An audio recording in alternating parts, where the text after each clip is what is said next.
فرق ہے؟ دیکھیں ابو لہب اہل بیت. ابو لہب کون ہے؟ نبی کا چچا. یار ایک تو یہ نا، یہ ہمارے بھائی سناٹے میں آتے ہیں، میں نے شروع کے اندر کہا جواب دیا کرو، ٹینشن میں کیوں آ جاتے ہو یار؟ بھائی ابو لہب کون تھا؟ چچا ابو لہب تھا نا یار، اہل بیت تھا. جی. اللہ رب العزت نے اس کے لیے قرآن مجید میں ہمیں بتایا ہے ما اغنا عنہ مالہ وما کسب. اس کا مال اور اس کا اہل بیت وغیرہ ہونا اس کے کسی کام آیا نہیں آیا اس کو. لیکن اللہ رب العزت نے جیسے کہ ابھی ہم نے پڑھا صحابہ کرام کا صحابی ہونا ان کے کام آیا نہیں آیا نہیں. تو اصل میں جو بات پتہ لگتی ہے کہ ایک آدمی اہل بیت میں سے ہو، وہ نبی صلی اللہ علیہ وسلم پہ ایمان لے کر آ جائے، اس کی فضیلت ڈبل ہو جاتی ہے. اس کی فضیلت کیا ہوتی ہے؟ اس کی فضیلت ڈبل ہو جاتی ہے. امہات المومنین کی جو فضیلت ہے نا، وہ عام صحابہ اصحاب بدر وغیرہ عشرہ مبشرہ کی میں بات نہیں کر رہا، عام جو صحابہ ہیں نا ان سے امہات المومنین کی فضیلت زیادہ ہے. کیوں؟ پہلی وجہ یہ ہے وہ نبی کے اہل بیت ہے، دوسری صحابیات ہیں. فاطمہ رضی اللہ تعالیٰ عنہ کا نام لے کے نبی صلی اللہ علیہ وسلم نے فرمایا میری یہ بیٹی جنت کی عورتوں کی سردار ہے. اب وہ اہل بیت ہیں اور ان کی یہ فضیلت ان کو عام تمام کی تمام عورتوں سے جدا کر دیتی ہے. ایسے ہی ہے نا. تو صحابی اور اہل بیت میں بنیادی طور پر صرف یہ فرق ہے کہ اہل بیت گھر والے ہوتے ہیں، وہ کافر بھی ہو سکتے ہیں، وہ مسلم بھی ہو سکتے ہیں. لیکن اگر کافر ہوگا تو ابو لہب کی طرح کہاں چلا جائے گا؟ سیصلی نارا ذات لہب وامرأتہ. وہ کہاں چلے جائے گا؟ وہ اس کی بیوی جہنم میں. لیکن صحابہ سارے کدھر چلے جائیں گے؟ جن میں چچا حمزہ ہیں، جن میں چچا عباس ہیں، جن میں چچا عقیل ہیں، جن میں علی ہیں، یہ سب کہاں جائیں گے؟ یہ سب جنت میں جائیں گے. تو یہ صحابہ اور اہل بیت کا یہ ایک چھوٹا سا فرق ہے. بھائی نے سوال کیا کہ اپنے آپ کو حسینی کہنے میں کیا حرج ہے؟ یزیدی بننے سے بہتر ہے کہ حسینی بن جاؤ. بھائی یزیدی کہنے میں کیا حرج ہے؟ سب سناٹے میں آ گئے، یہ کیا کر دیا؟ اب بھائی توجہ سنو، انشاءاللہ آپ کو سمجھ میں آئے گی بات. اپنے آپ کو یزیدی کہنے میں کیا حرج ہے؟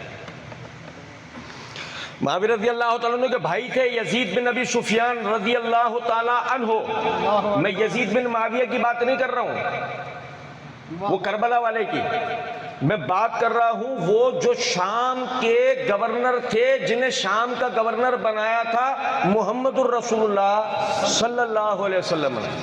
معاویہ رضی اللہ تعالیٰ عنہ ان سے بھی پہلے جن کا مقام تھا وہ ہے ان کے بھائی یزید بن ابی سفیان. اب اگر یزید بن ابی سفیان سے نسبت کر کے ایک آدمی خود کو یزیدی کہے تو کیا حرج ہے بھائی؟ بتاؤ. صاف سمجھو ذرا، ایک بڑی آسان سی بات ہے. یہ شیعت کا پروپیگنڈا ہے. ہم حسینی ہیں دنیا میں پھیلے ہوئے، یہ شیعت کا پروپیگنڈا ہے. کیوں نہیں سمجھتے اس بات کو؟ مجھے بتاؤ، تم خود کو حسینی کہہ رہے ہو، تمہیں کوئی مسیحی مل جائے، کون مل جائے؟ مسیحی. وہ تمہیں کہے تم سے اچھے تو ہم رہے یار، کم سے کم اپنے نبی سے نسبت کر کے خود کو مسیحی کہتے ہیں، تم تو محمدی بھی نہیں بن سکے. تم تو محمدی بھی نہیں بن سکے. گئے ہو نسبت کے لیے تو وہ بھی چھوٹے بھائی کے پاس، بڑے میں کیا حرج تھا؟ جن کا نام لے کے کہا تھا انا ابنی ھذا سید، میرا یہ بیٹا سید ہے. بڑا تمہیں سیدوں کی غلامی کا شوق ہے تو حسنی کیوں نہیں بن گئے، حسینی کیوں بنے؟ اور چھوڑو، پھر دونوں کا باپ علی تھا. تیری میرے ساتھ مثال اس طرح ہے جیسی مثال ہارون کی موسیٰ کے ساتھ تھی. بس میرے بعد کوئی نبی یا رسول نہیں ہوگا. تو بھائی علوی کیوں نہیں بن گئے، حسینی ہی کیوں بنے؟ سیدھی بات ہے کہ تم شیعت کے پروپیگنڈے کا شکار ہو. وہ پروپیگنڈے کا شکار تمہیں کسی یعنی بظاہر شیعہ نے نہیں کیا ہے، بس اس نے انجینئر کا روپ دھارا ہوا ہے. تو میرے بھائی اللہ سے دعا کرو اللہ تعالیٰ صحیح معنوں میں ہمیں محمدی بنائے. علی محمدی تھے، حسین حسینی ہوں گے؟ حسین کون ہوں گے بتاؤ نا. تو محمدی بننا چاہیے. بھائی نے سوال کیا کہ جی روایات میں آتا ہے کہ سیدہ عائشہ حضرت معاویہ کا ساتھ دینے پر رویا کرتی تھیں، وہ شرمندہ تھیں، کیا یہ بات ثابت ہے؟ نہیں بھائی جان، یہ روایت ثابت نہیں ہے۔ مصنف ابن ابی شیبہ میں روایت ہے، اور میری اس کے اوپر ایک ویڈیو موجود ملے گی آپ کو چینل پہ، اس میں میں نے اس کی اسنادی حیثیت پہ پوری بات کی ہے۔ اچھا، کسی روایت کے صحت و ضعف کے معاملے میں اس وقت معذور ہوں کہ میرے ساتھ کتابیں نہیں ہیں۔ میں اسے زبانی بتا سکتا ہوں اور اپنی ویڈیو کی طرف اشارہ کر سکتا ہوں، اس میں نے کتابوں کو اٹھا کے ان کے جلد نمبر، صفحے نمبر سب بتا رکھے ہیں۔ آپ اپنے قریبی لائبریری میں جا کے اس کو ٹیلی کر سکتے ہیں، نہیں تو ہمارے پاس لائبریری میں ہم اس کے ذمہ دار ہیں، ایسے نا بھائی۔ زبانی میں اس کے بارے میں آپ کو ابھی بتا سکتا ہوں کہ یہ روایت ثابت نہیں ہے۔ دوسری بات یہ ہے کہ جو روایت ام المومنین عائشہ صدیقہ رضی اللہ تعالی عنہا سے ثابت ہے، وہ تو یہ ہے کہ وہ فرماتی ہیں کہ فتنوں کے ایام میں جب معاویہ کو دیکھتی تھی تو میں یہ دعا کرتی تھی کہ اے اللہ میری عمر بھی معاویہ کو لگا دے، اللہ اکبر۔ تو وہ معاویہ کا ساتھ دینے پہ کیوں شرمندہ ہوں گی؟ خود سوچو ذرا اس بات۔ بھائی نے سوال کیا کہ امام بخاری نے اہل بیت کے لیے علیہ السلام لکھا ہے تو پھر اہل حدیث اس کو انبیاء کے ساتھ خاص کیوں کرتے ہیں؟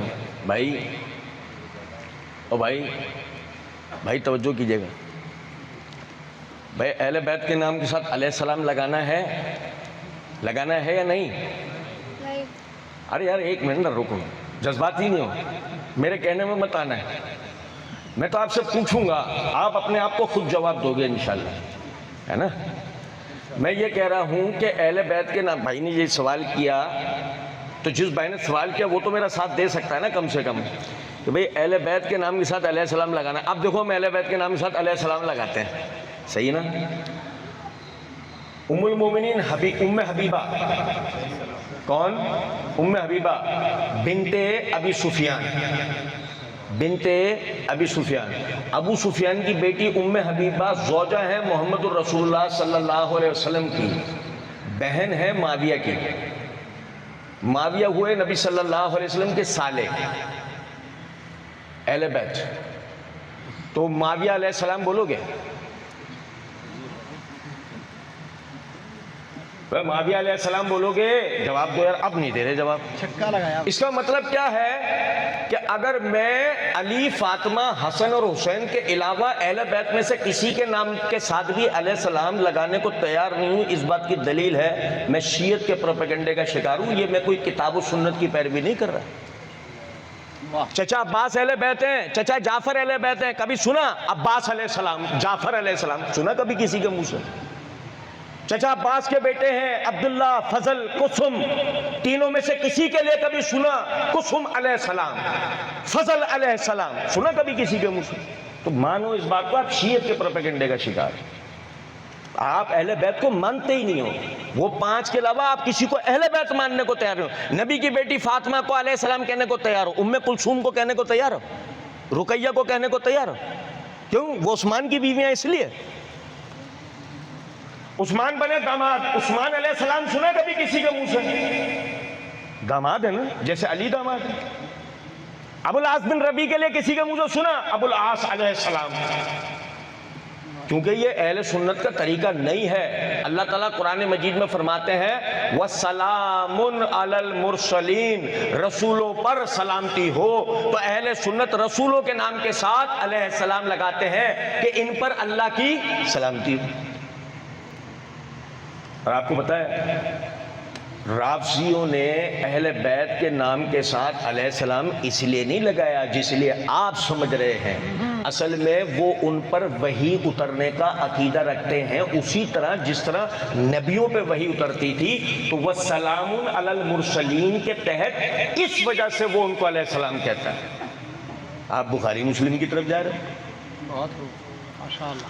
اور آپ کو پتہ ہے شارحین یہ بات کہتے ہیں، بلکہ اس سے بھی پہلے میں آپ کو بتاتا ہوں، آپ مخطوطے دیکھیں گے نا احادیث کی کتابوں کے، جو مخطوطے یعنی وہ اصل رسم الخط جس میں حدیث کی کتابیں لکھی ہوئی تھی ہر زمانے میں، اپنے اپنے زمانوں میں، تو آپ اس میں بعض مقامات پر دیکھیں گے کہ یہ جو سابقے لاحقے ہوتے ہیں نا، یہ نہیں لکھے ہوئے ہوتے، یہ آپ لکھتے ہیں نا حضرت سیدنا امیر المومنین پھر آپ لاحقے لگاتے ہو رضی اللہ تعالیٰ عنہ علیہ السلام یہ فلاں، تو آپ مخطوطوں میں جب دیکھیں گے تو یہ آپ کو لکھے ہوئے نہیں ملیں گے. اس کی وجہ امام احمد بن حنبل رحمۃ اللہ علیہ سے صحیح سند کے ساتھ الکفایہ فی علم الروایہ میں خطیب بغدادی رحمۃ اللہ علیہ نے درج کی ہے. وہ کہتے ہیں کہ بعض مرتبہ ہم اپنے اساتذہ سے املا کر رہے ہوتے تھے، ڈکٹیٹ کر رہے ہوتے تھے، وہ ہمیں پڑھا رہے ہوتے تھے، ہم ڈکٹیٹ کر رہے ہوتے تھے، روانی میں لکھنے کی وجہ سے ہم خالی جگہیں چھوڑ دیتے تھے سابقوں لاحقوں کے لیے. ہم رضی اللہ تعالیٰ عنہ یہ لاحق یہ چیزیں نہیں لکھتے تھے، چھوڑ دیا کرتے تھے کہ ہمیں جلدی جلدی املا کرنا ہوتا تھا کہ اسے بعد میں لکھ لیں گے. پھر بعد میں جب ہمیں وقت ملتا تھا تب اس وقت ہم لکھا کرتے تھے. حافظ ابن کثیر رحمۃ اللہ علیہ تفسیر میں لکھتے ہیں ایسے ہی بعض نسخوں کے اندر جب لکھنے والوں نے یہ ساتھ کے لاحقے چھوڑے تو بعد والوں نے وہاں پر علیہ السلام لکھ دیا. ورنہ جہاں تم نے صحیح بخاری میں یہ مکتبہ قدوسیہ اسلامیہ کے چھاپے ہوئے نسخے میں جو علیہ السلام لکھا ہوا دیکھا ہے، یا وہ دارالسلام والے نسخے میں تم نے علیہ السلام لکھا ہوا دیکھا ہے، دارالسلام ہی کی چھپی ہوئی فتح الباری اٹھا کے دیکھو، یا صحیح بخاری دنیا میں اور کہیں سے چھپی ہوئی دیکھو، یا فتح الباری یا شرح کرمانی یا کوئی کتاب اٹھا کے دیکھو، یہی حدیثیں نکالنا، اس میں نکال کے دیکھنا، تمہیں وہاں پر علیہ السلام لکھا ہوا نہیں ملے گا، رضی اللہ تعالیٰ نے لکھا ہوا ملے گا. پھر ان روایتوں کو دوسری حدیث کی کتابوں میں نکال کے دیکھو، مسند احمد کے اندر، مصنف ابن ابی شیبہ کے اندر، ابو داؤد نسائی ترمذی میں تمہیں کہیں بھی اس جگہ پر علیہ السلام لکھا ہوا نہیں دکھے گا. جس کا مطلب صاف ہوا کہ یہ جو نسخہ ہے جو تمہارے ہاتھوں میں اس وقت چھپ رہا ہے، یہ والے نسخے کے اندر کسی لکھنے والے نے بعد میں اس جگہ پر علیہ السلام لکھا ہے. اور چلو کوئی مسئلہ نہیں، لکھ دیا تو کیا ہوا. میں نے عرض کیا نا ابھی، معاویہ علیہ السلام، مزہ تو اس میں ہے نا، دیکھو مزہ تو اس میں ہے، منافقت نہیں، رافضیت نہیں، اصلی سنی بن کے دکھاؤ. اگر حدیث پہ تمہیں عمل کرنا ہے تو سب کے ساتھ کرو نا. معاویہ علیہ السلام، ابو سفیان علیہ السلام، کیسا لگے گا؟ کالی شیشے والی گاڑی آئے گی. سنو ذرا بات. بھائی نے کہا کیا حضرت علی کو حضرت معاویہ منبروں سے گالیاں دلواتے تھے؟ یہ بھائی درس میں تھے نہیں شاید، یہ لیٹ آئے تھوڑا سا شاید. خیر نہیں بھائی نہیں دلواتے تھے. کیوں دلوائیں گے؟ تو وجہ آپ مجھے ایک بات بتاؤ، آپ ایک سنجیدہ سمجھدار پڑھے لکھے آدمی ہو، آپ نے آج تک کسی کو ادھر آپ بھائی بات سن اس کو گالیاں دیں تو یہ بولے گا نا گھر میں جھگڑا ہوا ہے کیا بھائی، کسی سے ناراض ہو، کوئی ذہنی دباؤ ہے، کیا ہوا بھائی میں اس کو کیوں گالیاں دوں؟ سمجھو بات کہ نہیں. تو اگر مثال کے طور پر ایسے آپ کو کوئی کہتا ہے، میں آپ کو ایک ایسی اصول بتا رہا ہوں، یہ یہاں لفظ آ رہا ہے منبروں، یعنی جمع کا لفظ آ رہا ہے، منبروں کا جمع کا لفظ آ رہا ہے، تو ہمیں حدیث کی کتابوں سے 3 منبر نکال کے دکھائیں. 3 منبر، بھائی جمع کا لفظ عربی میں جمع کا 3 پر اطلاق ہوتا ہے. 3 منبر ہمیں حدیث کی کتابوں سے نکال کے دکھائیں جن پر چڑھے ہوئے لوگ علی رضی اللہ تعالیٰ عنہ کو گالیاں دے رہے ہوں. اگر آپ کو نہیں ملے تو مان لینا آپ شیعت کے پروپیگنڈے کا شکار ہیں. اگر آپ کو نہیں ملے، چلیں بھلے روایت ضعیف ہو، میں آپ کو چلے اور چھوٹ دے دیتا ہوں، روایت کیا ہو، ضعیف ہو، ہمیں کتنے منبر چاہیے؟ کیونکہ اس میں منبروں لکھا ہوا ہے تو ہمیں 3 منبر تو چاہیے ہوں گے نا کم سے کم. یہ نہیں ملیں گے انشاءاللہ. بھائی نے سوال کیا جنگ صفین آخر ہوئی ہی کیوں؟ جنگ ہی نہیں ہوئی. صفین میں تنازع ہوا، وہ آپس میں لڑے تھے بس. جنگ سمجھتے ہیں کسی وہ جو ہم نے انڈیا کے جہاز گرائے تھے، جنگ اس کو کہتے ہیں. ہم نے جو انڈیا کے جہاز گرائے تھے نا، پوری رات مزے آ رہے تھے سب کو، چائے پی رہے ہیں، وہ انڈیا کہہ رہے ہیں آؤ چائے پینے آ جاؤ، مزید پائلٹ بھیج دو، وہاں پر چائے تیار ہے. پوری رات لوگوں کو مزہ آ رہا تھا. بھئی یہ تو اللہ کا بڑا کرم ہے، ہم جنگجو قوم تو ہیں، ایسے نا بھائی، ہم جنگجو قوم ہیں، اللہ کا ہم پر بڑا ایسا ہے. جنگ جو ہے نا، جنگ اس کو کہتے ہیں، جنگ اس کو تھوڑی کہتے ہیں کہ ایک سیاسی تنازع کو پر 2 گروہ آپس میں آئے بات کرنے کے لیے، انہوں آپس میں لڑائی ہو گئی تو اس لڑائی کو لڑائی تو کہا جا سکتا ہے، اس کو جنگ کون کہے گا؟ بے وقوفی ہوگا کوئی آدمی جو اس کو جنگ کہے گا. تو سمجھ میں آ رہی ہے بات ہے نہیں؟ تو وہ جنگ نہیں تھی، وہ ان میں آپس میں ایک سیاسی تنازعہ ہوا تھا، ایک فریق دوسرے سے بیعت لینے آیا تھا، اس نے کہا ہمیں قصاص چاہیے، نہیں تو اس کے بغیر ہم لڑیں گے تم سے، بس ختم بات، یہ اتنی بات تھی، اس کو جنگ تھوڑی کہا جاتا ہے۔ بھائی نے سوال کیا کہ حضرت حسن نے شرائط کے ساتھ صلح کی تھی تو وہ شرائط حضرت معاویہ نے پوری نہیں کی تو پھر جھوٹا دفاع کیوں؟ اچھا شرائط کے ساتھ کی تھی، کہاں ہیں وہ شرائط؟ پرچے میں لکھی نہیں آپ نے؟ نہیں سمجھے؟ بھائی معاویہ رضی اللہ تعالیٰ عنہ کے ساتھ حسن رضی اللہ تعالیٰ عنہ نے کچھ شرائط کے ساتھ، شرائط جمع کا لفظ ہے، شرائط شرط نہیں ہے، شرط تو صحیح بخاری میں موجود ہے، جس شرط کے اوپر صلح ہوئی تھی نا وہ شرط صحیح بخاری کے اندر موجود ہے، اور وہ شرط یہ تھی کہ یہ جو ہمارا مال و اسباب جنگی لشکر لانے میں لگا ہے نا، یہ معاوضہ آپ ادا کریں گے۔ اور عبداللہ بن عامر کو مخاطب کر کے حسن رضی اللہ تعالیٰ نے کہا تھا بتاؤ ذمہ داری کون لے گا، اس مال کو اس معاوضے کو ادا کرنے کی ذمہ داری کون لے گا؟ تو آپ سمجھے ذرا اس بات کو کہ جو وہ شرط تھی معاوضے کی ادائیگی کی، وہ شرط تو صحیح بخاری کی روایت سے ثابت ہے، آپ نے لفظ استعمال کیا شرائط، جنہیں معاویہ نے پورا نہیں کیا، وہ شرائط کیا تھی وہ آپ لکھ کے بھیجیں صحیح سند کے ساتھ۔ اور اگر بالفرض نہیں ملتی آپ کو تو سمجھ لو آپ شیعت کے پروپیگنڈے کا شکار ہو، ٹھیک ہے؟ بھائی نے سوال کیا کہ علی رضی اللہ تعالیٰ عنہ اور معاویہ رضی اللہ تعالیٰ عنہ کے آپس میں محبت کا کوئی واقعہ ہے تو سنا دیں۔ البدایہ والنہایہ کے اندر روایت ہے، روم کے بادشاہ کو پتہ لگا کہ علی اور معاویہ کے درمیان تنازع ہو گیا۔ بھائی سمجھ رہے ہیں بات کہ نہیں؟ چلو اس کو دوسرے طریقے سے بتاتا ہوں، آپ میں سے بعض لوگوں کے چہرے پہ مزید مسکراہٹ آ جائے گی اور بعض لوگوں کو شاید مجھ پہ غصہ آ جائے۔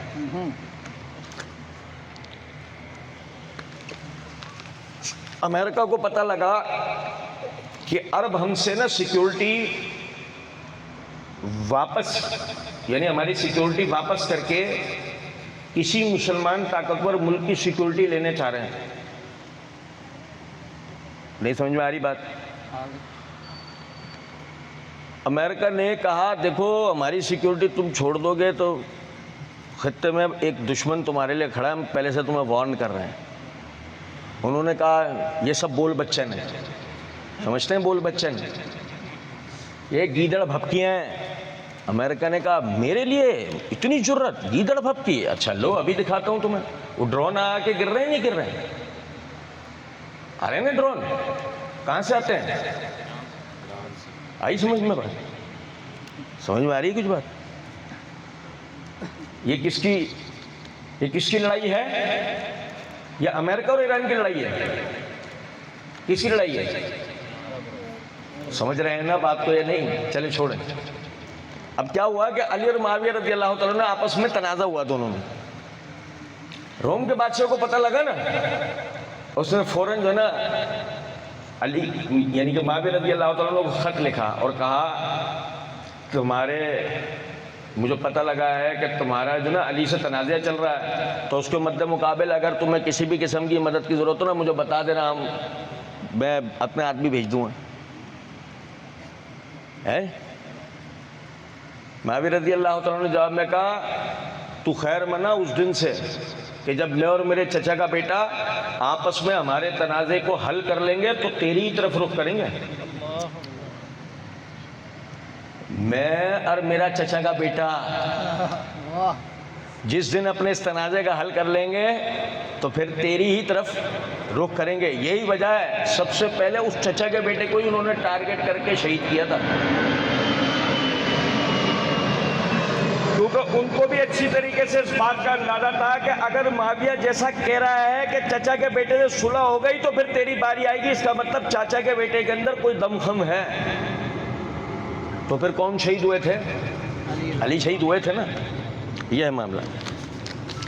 بھائی نے کہا آپ لوگ حضرت معاویہ کا دفاع کرتے ہیں، صحیح مسلم میں آتا ہے کہ حضرت معاویہ لوگوں کا مال نہا کھانے کا حکم دیتے تھے۔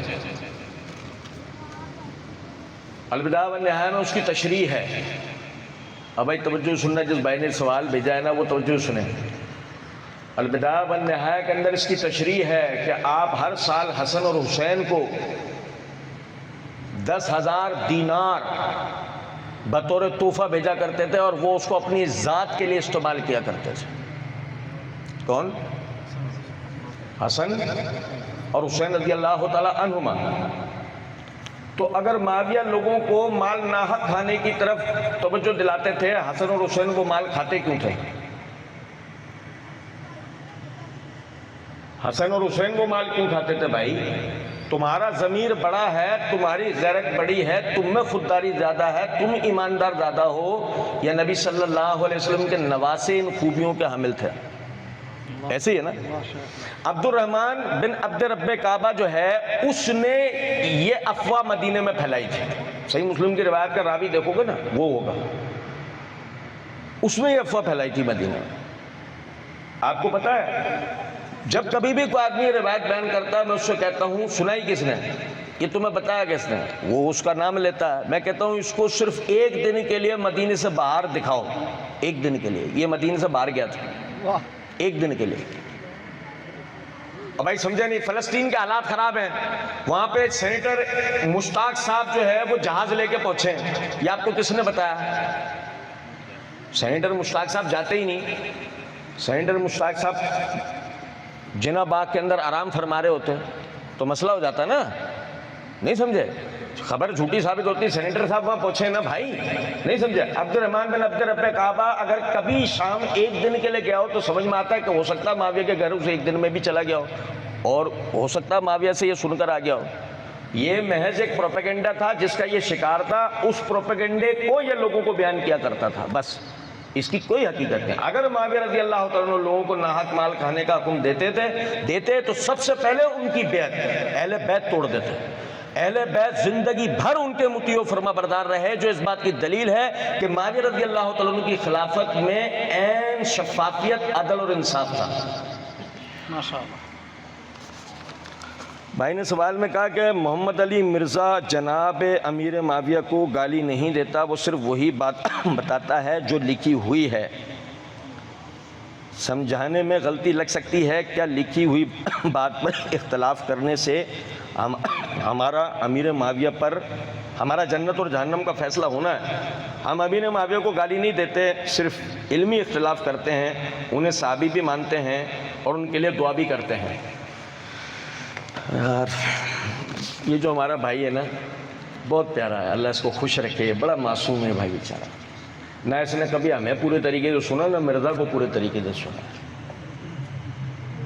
آپ کو پتہ ہے مرزا مسئلہ نمبر 157 کے اندر ایک جگہ کہتا ہے، میں معاویہ کو دلائل کی مجبوری کی وجہ سے تو رضی اللہ تعالیٰ عنہ کہتا ہوں، لیکن میرا دل نہیں مانتا۔ اور بھائی توجہ کر رہے ہیں، وہ یعنی کہ جو کہا نا، مرزا تو صرف پڑھ کے سناتا ہے، مرزا تو صرف نہیں بھائی، وہ اپنے بغض کا واضح اظہار کرتا ہے کہ میں معاویہ کو صرف چونکہ آیا ہے احادیث میں تو رضی اللہ تعالیٰ عنہ مانتا ہوں، ورنہ میرا دل نہیں مانتا۔ تو یہ بات سمجھ لیں، وہ تو اپنی رافضیت کا قائل ہے، آپ کہاں اس کے لیے بات کر رہے ہو کہ جی مرزا صاحب تو یوں اور مرزا صاحب تو یوں۔ میں صحیح بتا رہا ہوں، مرزا کو ان باتوں کا پتہ لگ گیا، وہ کہہ دے گا مجھے گود لے لو، وہ آپ سے کہہ دے گا بات، جو حسن زن آپ نے مجھ سے رکھا ہے وہ حسن زن تو میرے ابو نے مجھ سے کبھی نہیں رکھا، ایسا حسن زن۔ اور اس کے بعد جو آپ نے یہ بات آگے کی ہے کہ جی ہمارا امیر معاویہ پر جنت جہنم کا فیصلہ ہونا ہے، جی بھائی معاویہ رضی اللہ تعالیٰ عنہ کے معاملے میں ہماری جنت جہنم کا فیصلہ ہونا ہے، اللہ اکبر۔ کون سی دنیا میں؟ اور سنو ذرا بات کو، نبی اکرم صلی اللہ علیہ وسلم نے فرمایا، اے اللہ معاویہ کو مہدی بنا، اے اللہ معاویہ کو مہدی بنا، اس کے ذریعے لوگوں کو ہدایت دے اور اس کو ہدایت پر رکھ۔ مرزا انجینئر مسئلہ نمبر 157 پارٹ 1 کے اندر ایک جگہ کہتا ہے، یہ روایت صحیح نہیں ہے، حسن درجے کی ہے۔ اور کس نے کہا کہ نبی صلی اللہ علیہ وسلم کی ہر دعا قبول ہوتی ہے؟ بعض رد بھی ہوتی ہے۔ اور کیا نبی سے غلطی نہیں ہو سکتی؟ دیکھ لو آخرکار معاویہ کا معاملہ لے آیا جہنم تک یا نہیں؟ واہ، بندے کو نبی کے اندر غلطی بھی ماننی پڑ گئی. تو معاویہ کا معاملہ آخر کار غلوف در غلوف، غلوف در غلوف، مبالغہ رائی کرتے کرتے کہاں لے جاتا ہے؟ جہنم میں. جہنم میں لے جاتا ہے. اس لیے احتیاط کریں. اور جہاں تک آپ نے کہا نا کہ انجینئر تو جو یعنی کتابوں میں لکھا ہے وہ لکھا ہوا پڑھ کے سناتا ہے، تو انجینئر نے بخاری کی ایک روایت پڑھ کے سنائی کہ صحابہ کرام میں خالد بن ولید نے عبد الرحمن بن عوف کو گالی دی. بخاری میں تو ایسی کوئی روایت ہی نہیں، بخاری میں تو ایسی کوئی روایت ہی نہیں. مرزا نے صریح جھوٹ بولا، صاف جھوٹ بولا. اب کسی کے ذہن میں آیا کہ نہیں جی وہ اصل میں وہ جو روایت ہے کہ میرے صحابہ کو برا نہ کہو، تو وہ ہوا کیا تھا واقعہ؟ وہ یہ ہوا تھا کہ جی خالد بن ولید نے یعنی سعد بن ابی وقاص کو، یا غالباً دوسرے صحابی تھے ان کو جو ہے عبد الرحمن بن عوف، جزاک اللہ، عبد الرحمن بن عوف رضی اللہ تعالیٰ عنہ کو برا بھلا کہا تھا، اور مرزا کہتا گالیاں دی تھیں. یہ پوری روایت نہیں پڑھتے، مسند احمد میں پوری روایت ہے. مسند احمد میں روایت میں پتہ کیا الفاظ ہیں کہ انہوں نے عبد الرحمن بن عوف کو مخاطب کر کے کہا تم ہم سے پہلے مسلمان ہو گئے، اس بات کی تم ہم کو دھوس جماتے ہو. یہ گالی ہے، یہ گالی ہے. دنیا کی کسی لغت میں اسے گالی کہتے ہیں، تنقید کہتے ہیں. تو یہی وجہ ہے جو لفظ ہے نا لا تسبوا اصحابی، میرے صحابہ پہ تنقید نہیں کرو. وہ لفظ کیا آیا ہے؟ اے خالد میرے صحابہ پر تنقید نہیں کرو. مرزا نے سب کا معنی وہاں کیا کیا؟ گالی. آپ کے لوگوں تو جو لکھا ہوا ہے وہ پڑھتا ہے، وہ جو لکھا ہوا تھا وہ اس نے کہاں پڑھا؟ اس نے تو اس میں مینیپولیٹ کیا، جو معنی تنقید بنتے تھے اس کو گالی کر دیا اور صحابہ کے کردار کو داغ داغ کرنے کی کوشش کی. آپ کے لوگوں تو وہی پڑھتا ہے. نہیں، وہ جھوٹ بولتا ہے. مزید سنو، حدیث کے اندر الفاظ نبی اکرم صلی اللہ علیہ وسلم نے فرمایا یہ دین، اس دین کی ابتدا ہوئی نبوت اور رحمت سے، پھر اس کے بعد خلافت اور رحمت ہوگی، پھر ملوکیت اور رحمت ہوگی. نبی صلی اللہ علیہ وسلم نے ملوکیت کو کیا کہا؟ رحمت. اب مرزا صاحب اور مرزا صاحب کے قبیل کے جتنے لوگ ہیں ان کی تو قبر کھد گئی. یہ کیا ہو گیا؟ اب مرزا صاحب کے پیروں تلے جب نکلی زمین تو انہوں نے کیا کہا؟ اس روایت کی سند میں ابن شہاب زہری مدلس ہے، روایت صیغہ ان سے ہے، لہذا روایت ضعیف ہے. اب آپ معجم الکبیر کھولو، یہ روایت نکالو، آپ حیران رہ جاؤ گے. وہاں ابن شہاب زہری نہیں ہے بلکہ ابو شہاب الحنات ہیں. اب آپ دیکھیں اس کذاب کو کہ اس نے کیا کیا ہے کہ ابو شہاب الحنات کو بنا دیا ابن شہاب زہری. روایت چونکہ ان سے ہے تو اس نے وہ تدلیس والا بہانہ بنا کے روایت کو ہی ضعیف کر دیا. اور اس کے والے ہاں کتاب سے دلیل پڑھی ہے بھائی، کمال. اب کھول کے تو دیکھ کتاب. کیا اس نے بھائی سامری کے جادوگروں نے کیا کیا تھا؟ رسیوں کو سانپ بنا کے دکھایا. تو مرزا وہی جادوگر ہے، رسیوں کو سانپ بنا کے دکھا رہا ہوتا ہے. وہ الگ بات ہے، وہ رسیاں اس کا ہی زار بن جاتی ہیں جس کو اسے ہی سنبھالنا پڑ جاتا ہے. بھائی نے کہا آج ہم صحابہ کے بارے میں کہتے ہیں کہ نبی نے کہا تھا کہ میرے صحابہ کو برا نہ کہو، تو آپ نے یہ بات حضرت خالد بن ولید سے کہی تھی، تو کیا وہ صحابی نہیں تھے؟ ہاں نا، یہی تو سمجھایا. مطلب صحابی کو برا نہیں کو، یہی تو ہمیں ادب سمجھ میں آیا. یاد رکھیں اس بات کو، صحابہ کرام رضوان اللہ علیہ مجمعین اگر غلطی نہیں کرتے تو یہ دین آج نکھر کے ہم تک کیسے پہنچتا ہے؟ جب ان دونوں نے آپس میں ایک دوسرے پہ تنقید کی اور نبی صلی اللہ علیہ وسلم نے کہا کہ میرے کسی معمولی سے معمولی صحابی کو بھی برا نہ کہو، تو آج ہمیں یہ ادب پتہ لگ گیا نا کہ کسی صحابی کو برا نہیں کہنا. یہ تو بات بالکل صحیح ہے. بھائی نے کہا معاویہ کے مسئلے کی وجہ سے مرزا کی باقی سب باتوں کو آپ زیرو سے ملٹیپلائی کر دیں گے؟ جی بالکل، اور اس کی وجہ بتائیں گے آپ کو انشاءاللہ. کہتے ہیں کیا آپ کو امیر معاویہ اللہ اور اس کے رسول سے زیادہ عزیز ہیں؟ یہ غلو ہے، مبالغہ رہی ہے. یہ آپ کے جذبات ہیں جو ابھی ختم ہو جائیں گے انشاءاللہ. توجہ سنیں. آپ نے کہا کہ معاویہ کے مسئلے میں آپ مرزا کی باقی سب باتوں کو زیرو سے ملٹیپلائی کریں گے. چلو بھائی باقی باتیں دیکھنا شروع کرتے ہیں. آپ میں سے ہر وہ شخص جو یہ عقیدہ رکھتا ہے کہ اللہ اپنے عرش پہ مستوی نہیں ہے، وہ ہاتھ کھڑا کرے۔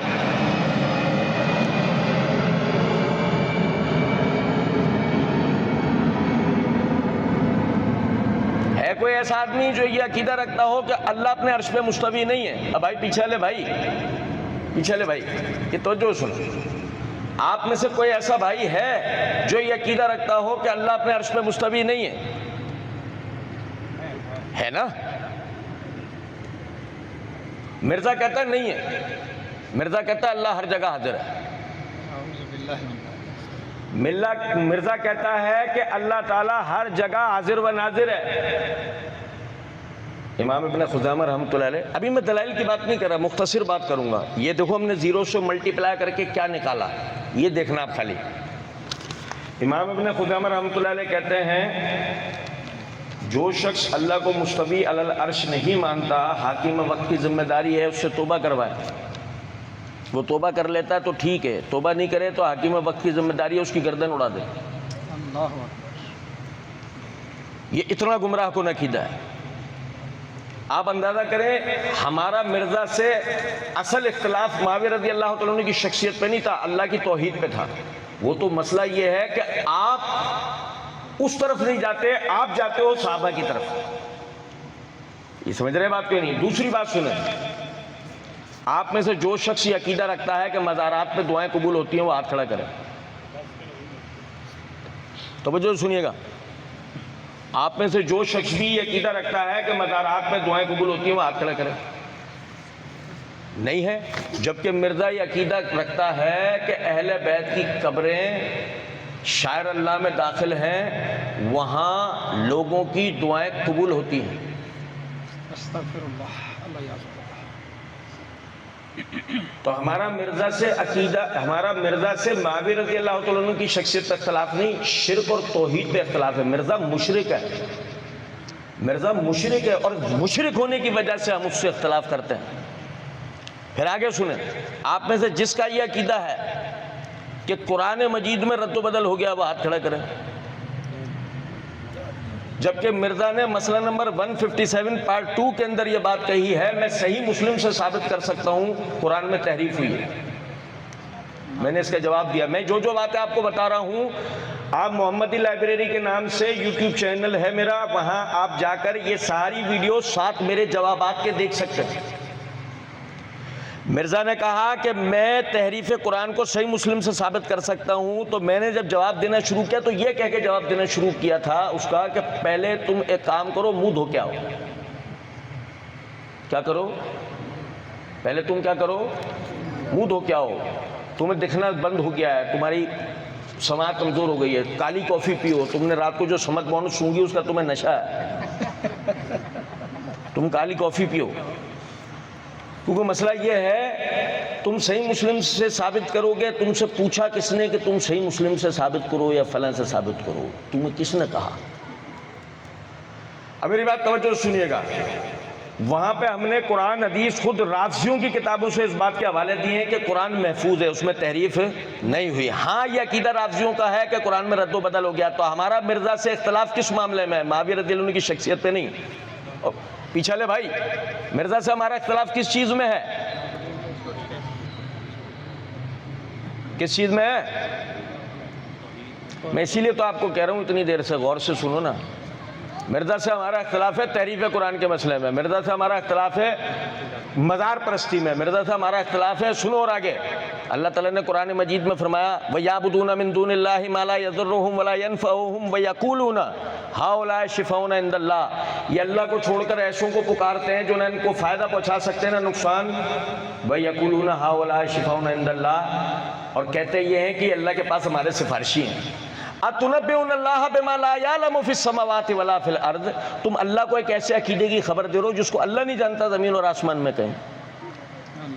کیا پتہ لگا اگر اللہ کی بارگاہ میں کوئی وسیلہ کوئی سفارشی ہوتا تو پہلے تو اللہ کے علم میں ہوتا نا کہ فلاں میرے یہاں سفارشی ہے، یہ تمہیں پتہ لگا۔ مرزا کہتا ہے کہ وسیلے سے دعا کرنا جائز ہے بلکہ قبولیت کے لیے اولا ہے۔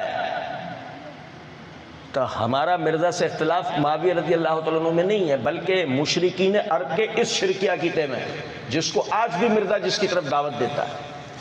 اب سمجھ میں آیا؟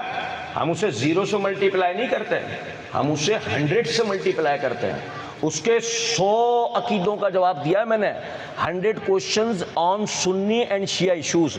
یہ مسئلہ نمبر 157 ہے نا، اس کا عنوان ہی مرزا نے یہ رکھا ہے، 100 questions on Sunni and Shia issues.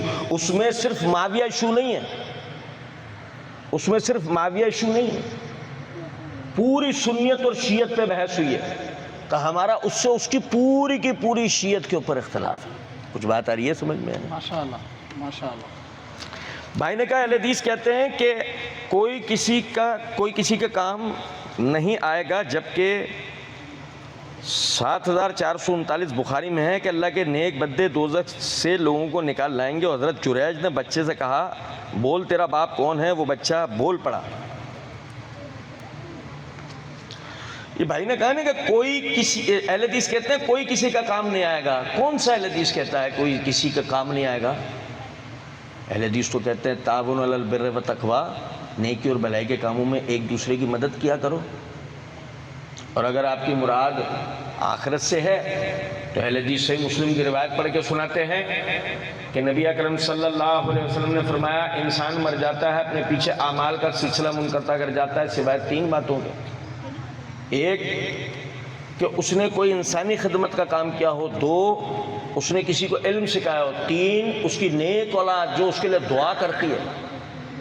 صحیح مسلم ہی میں سے اہل حدیث دوسری روایت پڑھ کے سناتے ہیں کہ نبی اکرم صلی اللہ علیہ وسلم نے فرمایا جس شخص نے کسی کو نیکی کے کام کی طرف رہنمائی کی اور عمل کرنے والے نے اس میں عمل کیا تو اب جتنا اجر و ثواب اس عمل کرنے والے کو ملے گا اتنا ہی رہنمائی کرنے والے کو بھی ملے گا، اور جس شخص نے کسی گناہ کے کام کی طرف رہنمائی کی تو اب جتنا عذاب اس پہ عمل کرنے والے کو ملے گا اتنا ہی اس گناہ کی طرف رہنمائی کرنے والے کو بھی ملے گا۔ تو اہل حدیث کہتے ہیں کہ ثابت یہ ہوا کہ اصل میں وہی اس کے کام آ سکتا ہے کہ جس نے اس کو ہدایت کی طرف توجہ دلائی ہوگی۔ اب اگر وہ ماں باپ ہوئے تو صدقہ جاریہ کا باعث ہوگا، وہ اگر استاد ہوا تو صدقہ جاریہ کا باعث ہوگا، وہ اگر پڑوسی ہوا تو صدقہ جاریہ کا باعث ہوگا، وہ اگر دوست ہوا تو صدقہ جاریہ کا باعث ہوگا۔ لیکن اگر ایسا کچھ نہیں ہوا، حاجی صاحب ساری زندگی عیاشی میں زندگی بسر کرتے رہے، حاجی صاحب نے زندگی بھر نمازیں نہیں پڑھی، روزے نہیں رکھے، زندگی بھر حرام کمایا، اور آخر میں حاجی صاحب نے داڑھی رکھ لی اور حج کریا عمرہ کریا، اب نمازیں پڑھنا شروع ہو گئے اور ان کے رشتہ دار ان کی توحید کی فکر کیے بغیر، ان کی نماز روزے حج زکوٰۃ کی فکر کیے بغیر، ان کے حرام حلال کمائی کی فکر کیے بغیر سارے رشتہ دار اکٹھے ہوئے، سارے محلے دار اکٹھے ہوئے اور انہوں نے پہلا تیجا 10واں 20واں 40واں برسی اور یہ سب کچھ میں انہوں نے وہ رٹے رٹا قرآن مجید پڑھے، رٹے رٹا آیت کریمہ پڑھی، اور مولوی صاحب آئے، مولوی صاحب نے دعا کہ اے اللہ اس کا ثواب فلاں نبی سے فلاں نبی، فلاں ولی سے فلاں ولی تک پہنچے۔ اہل حدیث کہتے ہیں یہ ثواب کسی کو بھی نہیں ملے گا، اس لیے کہ اس کی کوئی دلیل نہیں ہے۔ دلیل دو ہی کے لیے ہے، یا تو نیک اولاد یا آدمی نے کسی کو نیکی کی طرف رہنمائی کی ہو، اور صدقہ جاریہ کے لیے کوئی اور دوسرا فریق کھڑا نہیں ہو سکتا۔ سمجھ میں آ رہی ہے کچھ بات یا نہیں؟ تو ایصال ثواب کا منکر نہیں ہے، ایصال ثواب کے تعین میں مسئلہ ہے۔ اور پھر آخر میں آپ نے ایک بات لکھی ہے، جریج نے بچے سے کہا بول تیرا باپ کون ہے؟ وہ بول پڑا۔ اس میں کیا تھا؟ نہ جریج اس کے کام آیا نہ بچہ جریج کے، یہ تو اللہ کی طرف سے کرامت تھی کہ وہ بچہ بول پڑا۔ اور کچھ بات آ رہی ہے سمجھ میں؟ یہ تو کرامت کا مسئلہ تھا، اور کرامتوں سے عقیدے ثابت نہیں ہوتے، یہ تو اہل سنت کا اجماعی عقیدہ ہے، پتہ آپ کو؟ اجماعی اصول ہے، کرامتوں سے معجزات سے عقیدے ثابت نہیں ہوتے، عقیدے ہمیشہ قرآن اور حدیث سے ثابت ہوتے ہیں، یہ یاد رکھیے گا۔ بھائی نے کہا اگر میرے بعد کوئی نبی ہوتا تو عمر ہوتے۔ اس میں راوی مشرا بن حاحان ہیں جنہیں امام ابن حبان کہتے ہیں کہ جب وہ عقبہ بن عامر سے روایت کرتا ہے تو منکر روایت ہوتی ہے۔ بہت اچھی بات ہے، کیا کریں؟ یہ نہیں لکھا آپ نے آگے، یہ شیخ زبیر علی زئی رحمۃ اللہ علیہ کی تحقیق آپ نے ان کی کتاب سے ہو بہو نقل کر کے تو بھیج دی، انہوں نے آگے جو لکھا وہ بھی لکھ دیتے، واہ انہوں نے جو آگے لکھا وہ بھی لکھ دیتے بھائی، اس میں کیا پریشانی تھی؟ اچھا بات یہ ہے کہ فرض کریں میرے بعد کوئی نبی ہوتا تو وہ عمر ہوتے، اس میں کیا پریشانی تھی؟ کیونکہ صحیح بخاری کے اندر روایت ہے ہر قوم کے اندر ایک ملہم ہوتا ہے، میری قوم میں وہ یعنی صحابی کون ہے؟ عمر۔ الہام وحی کی ہی دوسری قسم ہے، تو صحیح حدیث سے ثابت ہو گیا کہ عمر پہ اللہ کی طرف سے الہام ہوتا ہے، اللہ تو کیا پریشانی رہ گئی بھائی؟ تو صحیح بخاری کی روایت ہے۔ بھائی نے کہا اگر ایک محدث حدیث کو صحیح اور دوسرا ضعیف کہے تو کیا کیا جائے؟ علماء سے رجوع کیا جائے، کیونکہ یہ ایک اجتہادی مسئلہ ہے۔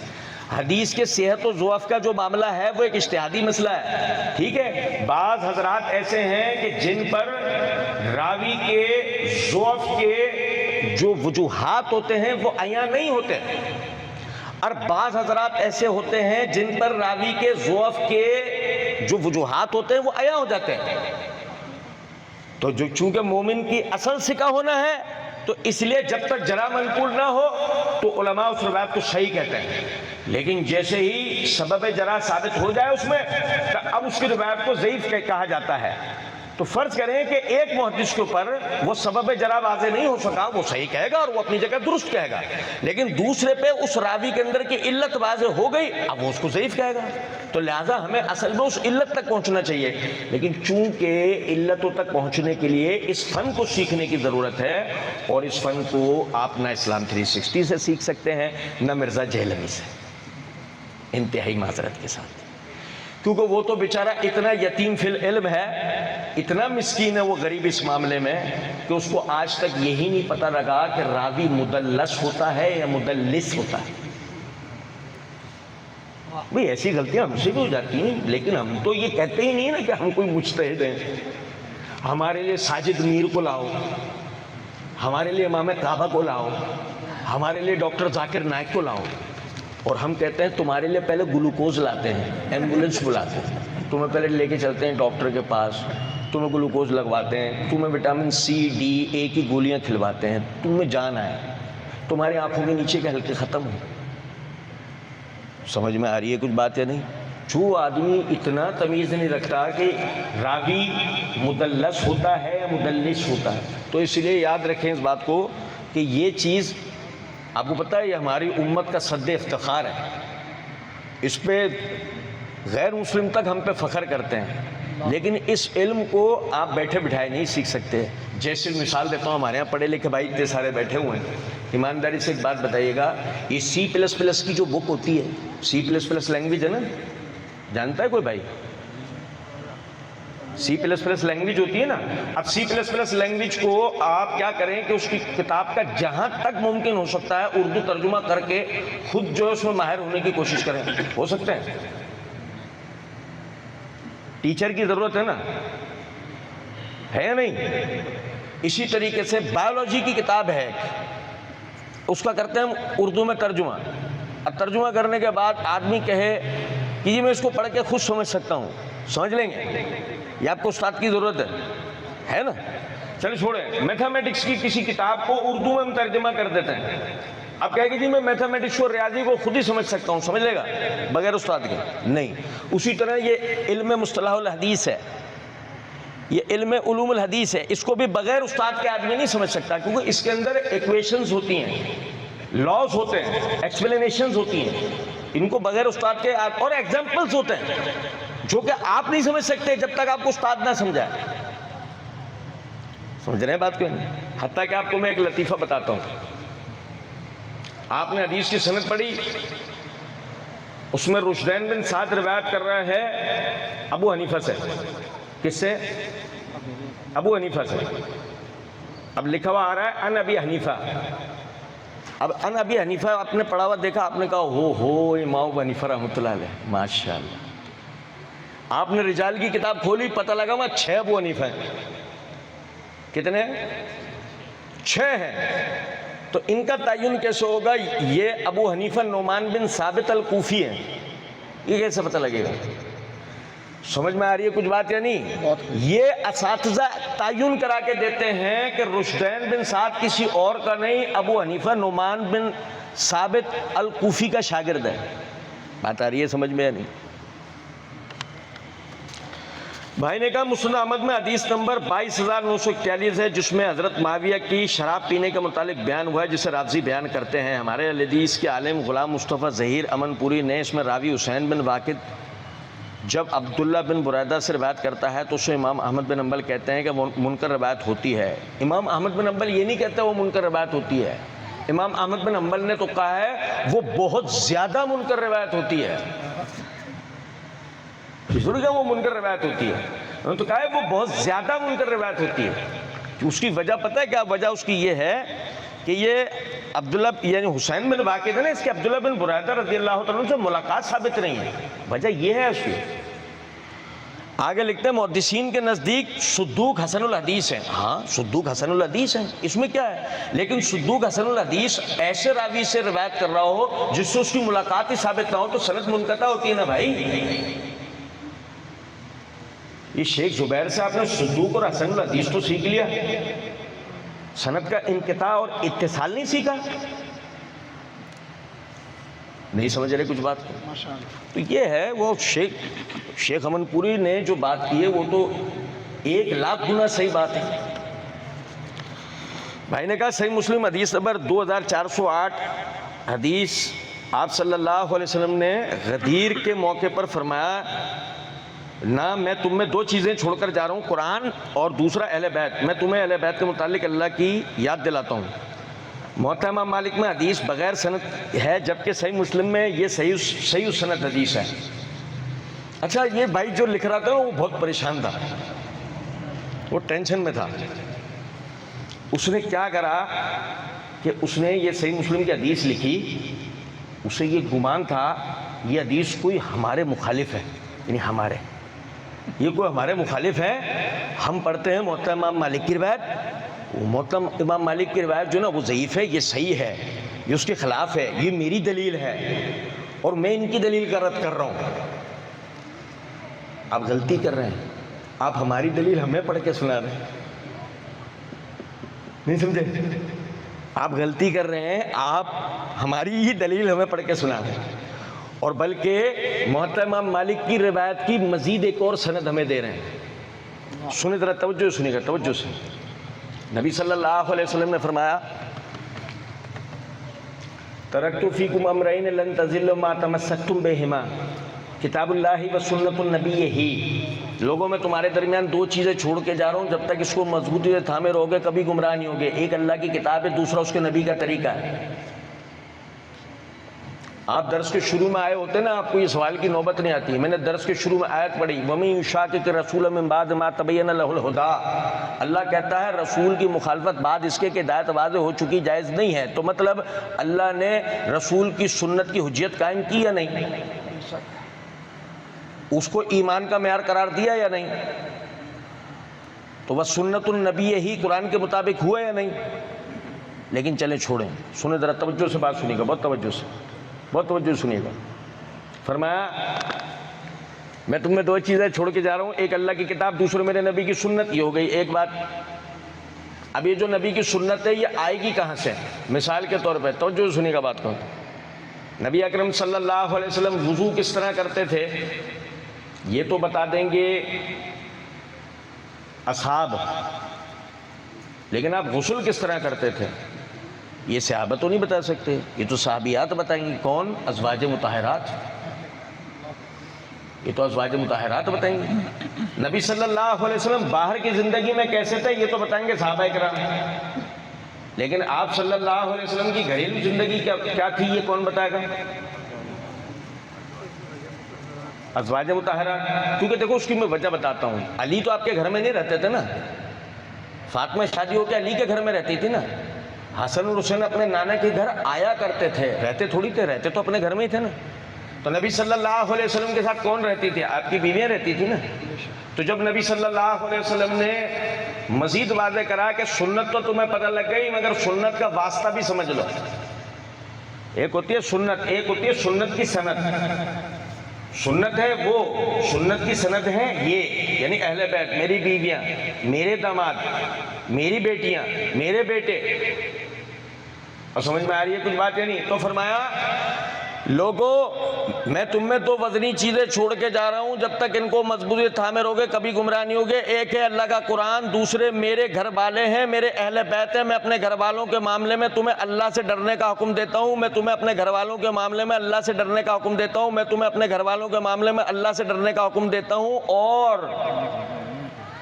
3 دفعہ جب نبی صلی اللہ علیہ وسلم نے ہمیں سمجھایا، اس کے باوجود بھی ہم ازواج مطہرات کو اہل بیت نہیں مانتے. تو آپ ہمیں ہماری دلیل سنا رہے تھے. یہ تو ہماری دلیل ہے کہ ازواج مطہرات کو اہل بیت مانو. اور اللہ کے نبی نے 3 مرتبہ دہرا کر کہہ دیا ہے میرے اہل بیت کے معاملے میں اللہ سے ڈرنا. مرزا کی طرح حضرت عائشہ کو ظالم مت بولنا. اللہ اکبر. اللہ سے ڈرو، امہات المومنین کے بارے میں بد کلامی نہیں کرو. اہل بیت اس دین میں دلیل ہے. اب بھائی توجہ سنیے گا بات کو. یہ وطر کی دعا پڑھتے ہو، اللہم انا نستعینک و نستغفرک، کسی ضعیف اور من گھڑت روایت سے بھی ثابت نہیں ہے. پتہ آپ کو یہ دعائے قنوت جو آپ پڑھتے ہو نا، اللہم انا نستعینک، یہ کسی ضعیف من گھڑت روایت سے بھی ثابت نہیں ہے. اللہم اہدنی فیمن ہدیت، یہ ہے صحیح روایت سنن ترمذی کے اندر. آپ کو پتہ ہے کس سے آتی ہے؟ حسن رضی اللہ تعالیٰ عنہ سے. اور حسن رضی اللہ تعالیٰ عنہ کے علاوہ یہ کسی سے بھی نہیں آتی. تو اگر اہل بیت کو نہیں مانو گے، اہل بیت سے دین نہیں لوگے، یہ دعائے قنوت کہاں سے پڑھو گے؟ یہ دعائے قنوت کہاں سے پڑھو گے بھائی؟ جبھی تو نبی صلی اللہ علیہ وسلم نے کہا میں اللہ کی کتاب اور اپنے اہل بیت چھوڑ کے جا رہا ہوں.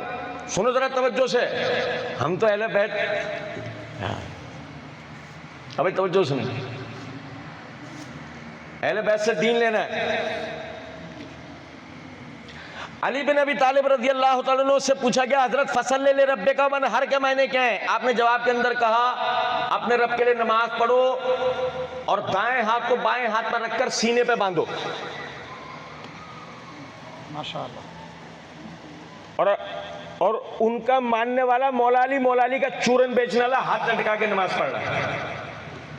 اے ڈرامے بازی یا نہیں؟ تو بتاؤ اہل بیت سے دین اہل حدیث لے رہے ہیں یا رافضی لے رہے ہیں؟ پلمبری.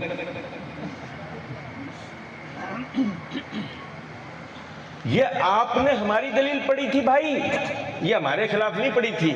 اس لیے احتیاط کیا کریں. بھائی نے کہا اگر صحیح بخاری کے سارے راوی ثقہ ہیں تو حافظ ابن حجر رحمۃ اللہ نے 100 سے زائد راویوں کو صدوق کہا ہے.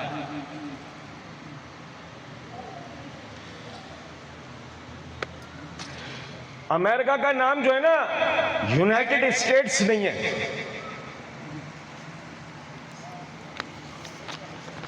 آٹے کو گندم نہیں کہتے بھائی.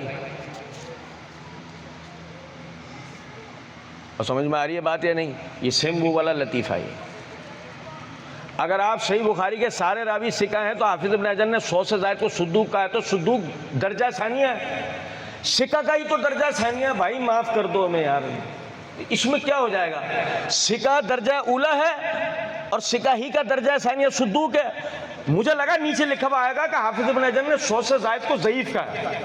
تو چلو بات بھی سمجھ میں آتی کہ بھائی آپ نے کوئی بات کی ہے تو بھائی صدوق کہنا تو آپ ہماری بات کر رہے ہیں، اس میں کیا مسئلہ ہے؟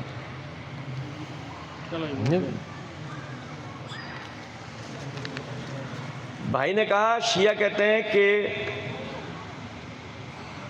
ایران نہیں، اسلام مکمل ہونے کی آیات آئیں تو پھر حضرت عمر نے اذان میں نماز نیند سے زیادہ بہتر ہے کا اضافہ کیا. وہ مسئلہ یہ شیعہ بیچارے اس لیے کہتے ہیں علم تو ان کو ہوتا نہیں غریبوں کو. ابو داؤد کے اندر روایت ہے، ابو محذورہ رضی اللہ تعالیٰ عنہ فرماتے ہیں کہ نبی اکرم صلی اللہ علیہ وسلم نے، اب ایک توجہ سنیں، ابو محذورہ رضی اللہ تعالیٰ عنہ فرماتے ہیں کہ نبی اکرم صلی اللہ علیہ وسلم نے مجھے اذان سکھائی اور مجھے اس میں آپ نے سکھایا کہ حی علی الفلاح کے بعد میں 2 مرتبہ کہوں الصلاۃ خیر من النوم. یہ عمر نے اضافہ نہیں کیا، یہ کس نے سکھایا ہے؟ محمد الرسول اللہ صلی اللہ علیہ وسلم. ماشاء اللہ. اچھا چلیں تھوڑی دیر کے لیے تسلیم کرتے ہیں کہ وہ اضافہ عمر نے کیا تو غلط کیا، اور اگر رافضی اشہد ان محمد الرسول اللہ کے بعد علی ولی اللہ و وصی اللہ و خلیفۃ بلا فصل پڑھتے ہیں، حی علی الفلاح کے بعد حی علی الصلاۃ و خیر العمل پڑھتے ہیں، وہ صحیح ہے، وہ ثابت ہے، وہ عمر سے ہی ثابت ہے. وہ علی نے ہی کبھی اپنی اذان میں پڑھوایا نہیں نا، کبھی نہیں پڑھوایا. تو ڈوب مرنے کی بات ہے نا. پتہ قوم شعیب پر عذاب کیوں آیا تھا؟ ان کے لینے کے بعد کچھ اور تھے، دینے کے کچھ اور تھے. واہ. یہ جو خود کو مارتے ہیں نا، یہ عذاب ایسے ہی نہیں آیا ہوا، لینے کے بعد اور ہیں اور دینے کے. بھائی نے کہا کہ کیا سب و شتم والی احادیث صحیح نہیں ہے؟ بھائی سب و شتم والی احادیث ہی نہیں ہے، صحیح یا ضعیف کی بات کہاں سے ہوگی؟ جہاں سب آتا ہے وہاں ابھی تھوڑی دیر پہلے تو ہم نے سمجھا ہے کہ معنی گالی نہیں ہوتے ہیں، معنی تنقید کے ہوتے ہیں. اور بحیثیت صحابی اگر وہ ایک دوسرے پہ تنقید کریں تو اس میں کیا حرج ہے؟ جیسے اس کی مثال ایسے ہے کہ میرا بڑا بھائی اگر مجھ سے کہتا ہے سولر کی 10 پلیٹیں لگائی جائیں گی، اور میں اس کو جواب کے اندر کہوں او بھائی 10 پلیٹوں سے کچھ بھی نہیں ہوگا یار، تجھے اتنا نہیں پتا 14 پلیٹیں لگیں گی، وہ کہے تو میرے سامنے بات کر رہا ہے. تو یہ وہ جو آپس میں تنقید کر رہے ہیں، اس کو کوئی دنیا کی کسی لغت کے اندر بے ادبی، گستاخی، ایسی کوئی بات کہہ سکتا ہے؟ یہ کہے گا نا بھائی ایک مطلب گھریلو ایک مسئلہ ہے جس میں دو بھائیوں میں آپس میں تنازع ہو گیا، بس اس سے زیادہ کوئی بات نہیں. چلو دعا کروا دو. ماشاء اللہ. شیخ صاحب آپ ابھی کچھ سوالات باقی ہیں لیکن ٹائم چونکہ زیادہ ہو گیا ہے، تو جن بھائیوں کے سوالات ہمارے پاس آئے ہیں لیکن یہاں پہ ان کے جوابات نہیں دیے گئے، سوالات وہ بعد میں ساتھ بیٹھ جائیں. سوالات وہ بعد میں شیخ صاحب سے پرسنل میں رابطہ کر لیں گے. جزاکم اللہ. یہ شیخ صاحب کو دیں. دعا کروا دیں شیخ صاحب.